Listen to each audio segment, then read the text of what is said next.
Obviously, race plays a huge part of this. We are starting today with the controversy surrounding WNBA player Caitlin Clark. Some saying her popularity is due to her race, and it overshadows other, more established players. There was a very viral speech by Paige Bruckner, who I thought really did a great job. She was accepting her SB, and she said that, you know, obviously this is on the backs of so many black female players who have come before me. And as we're telling these stories and these narratives, they need to be heard. And then a lot of people felt like, well, why do we need a white woman to speak on behalf of black women?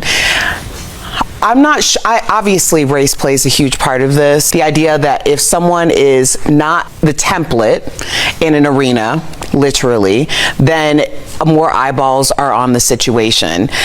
I do appreciate the fact that there is controversy, eyeballs, there's a narrative that is attracting people to the WNBA. We've heard more about the WNBA in the past few months than we have ever. Yeah. So of course there's a lot of work that needs to be done. Of course we need to be telling the stories of the people who actually built the league, which was our black women. But I'm appreciating having the conversation at all. Yeah. This might be the moment that changes everything. Because, according to breaking reports, Caitlin Clark has rejected a WNBA offer. And now fans are asking, is she really about to leave? Tension inside the WNBA has been building for weeks. Negotiations, pressure, expectations. And at the center of it all, Caitlin Clark. The biggest name, the biggest draw, and possibly the biggest decision maker right now. Here's what's being said. Clark was presented with an offer tied to the league's ongoing situation, and she didn't accept it. Instead, sources and speculation suggest she may be considering stepping away, or at least holding firm until major changes happen. If true, this isn't just another contract story. This is the face of the league saying, not good enough. And that sends shockwaves across the entire WNBA. Because without Caitlin Clark, it's about leverage, control, and the future of the league itself. So did Caitlin Clark really reject an offer and decide to leave? Right now, there's smoke, but no confirmed fire. But if something official drops, it could be the biggest moment in WNBA history. Stay tuned. Caitlin Clark's treatment by other players on the court is just getting to be egregious. We've already talked about in the past how the media has been treating Caitlin Clark, right? Calling her privileged, whether it's because she's a white woman, whether it's because she's a straight woman, whether it's because she's a pretty girl, et cetera, et cetera. Sonny Hostin was one of the first to make these claims and call out Caitlin Clark for what it was.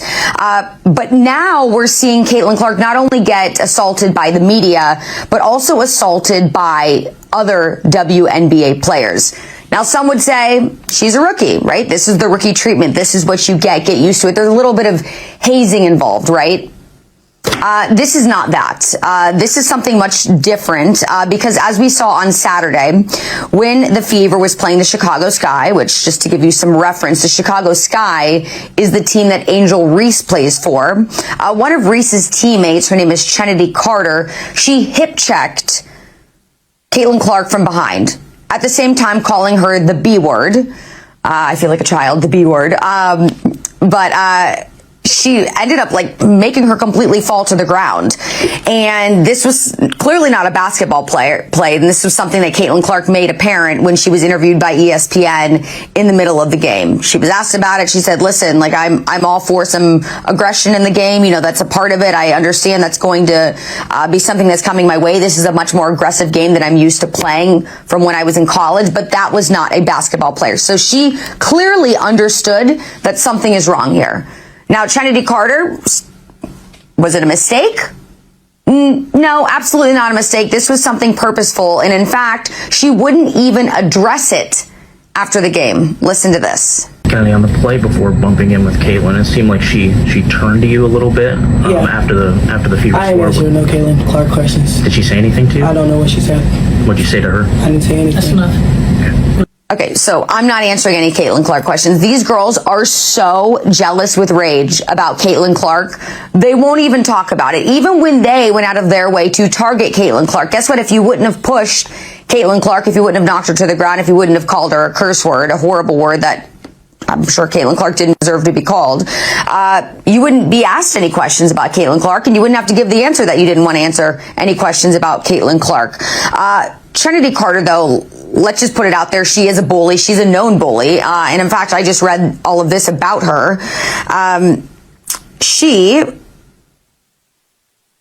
was drafted in 2020 by the WNBA. In 2021, she got terminated from Atlanta, that's the team she was drafted by, after threatening to beat up her own teammates with, quote, conduct detrimental to the team. In 2022, the LA Sparks picked her up and waived her midseason for, quote, poor conduct. 2023, she played abroad in Turkey, and just based on what I've seen online, there is the possibility that she might have gotten banned from playing on that team as well, kicked off and then banned. I can't confirm that, but that's something that I read. And then in 2024, now here she is. She signed with the Chicago Sky. In here, in the 7th game that she's playing with the team, she assaults Caitlin Clark. So clearly, Trinity Carter is a bully. But that aside, this is not anything unique to the treatment that Caitlin Clark has been receiving. Clearly, Trinity Carter has no remorse for it. She's already been on social media liking tweets that Caitlin Clark should be shoved again. Here's one, for example. It says, Trinity, get her one more time for me. It actually says, get her one mo time for me. But then Carter also wrote on Instagram regarding the situation, quote, I grew up with all brothers. All we did is fight and argue. I love the hate more than the love. What don't y'all understand? I'd rather you hate me than love me. And I mean that on my dead aunt.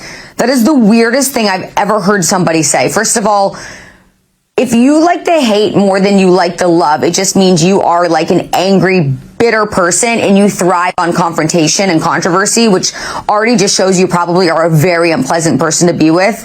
I'd rather you hate me more than love me, and I mean that on my dead aunt. Like, that's just a weird thing to say out loud. But obviously, Trinity Carter is not the only one to have these feelings of hate towards Caitlin Clark, because even when Trinity Carter pushed her to the ground, you could see Angel Reese over on the sideline cheering for Carter's pushing her to the ground. I mean, these women in the WNBA, they can't keep Caitlin Clark out of their mouth, but at the same time, they hate Caitlin Clark because they're jealous. Why? Because Caitlin Clark is getting so much attention and fame. Why? Because Caitlin Clark is an incredible player, and they should actually be thankful because they're getting far more exposure and attention and perks and benefits in the league because of Caitlin Clark than if she wasn't playing in the WNBA and wasn't so sensational as she is. Now, there are people who are noticing the treatment that Caitlin Clark is getting, and they are calling for WNBA players to chill out. Charles Barkley was the first, I'd say the first really mainstream person that did this, and we talked about this a couple of weeks ago. But now you're seeing Matt Barnes voicing his support for Caitlin Clark, and he's another guy who just absolutely speaks the truth. Like, he always just says it like it is, and he's calling out actually Clark's teammates for not defending her and standing up for her during this physical confrontation because she's their star player. And he doesn't understand if they're not going to protect her, what's their goal here? Because they see what's going on. They see she's getting here. This is actually a direct quote from him. Throughout the season, she's been getting beat up, hard screen, elbows, knocked down. It is what it is. She's not the first. She won't be the last. My issue and my question is, where the F are her teammates at? Where y'all at? Where are the rest of the Indiana Fever at? So this is something that is clearly garnering a lot of attention. People realize this isn't just rookie treatment. All right, this is treatment that Caitlin Clark is receiving for very specific reasons. Like I mentioned before, Sunny Hostin was very quick to call it out on The View I guess probably at this point, it was maybe a week ago. She said because she's white, because she's straight, because she's pretty. And I think we really need to focus on the race part of all of this, because I do believe that if Caitlin Clark were this amazing, if she were this sensational little player coming into the league and she were not white, nobody would have an issue with it. They probably would be propping her up, celebrating her greatness, and she certainly wouldn't be getting cursed at and knocked over by another player from an opposing team during a game. Like, that just would not be happening. And another question that I keep asking myself when reading the coverage on this is, what would happen if the roles were reversed, right? What if this was a bunch of white players and there was another player who entered the league of Caitlin Clark's stature and she was black and she was getting this type of treatment?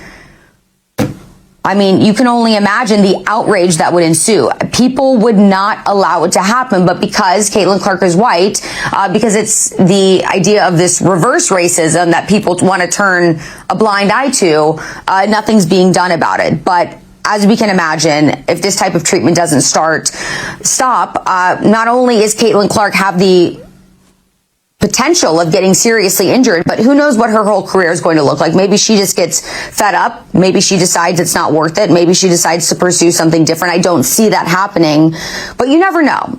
You absolutely never know.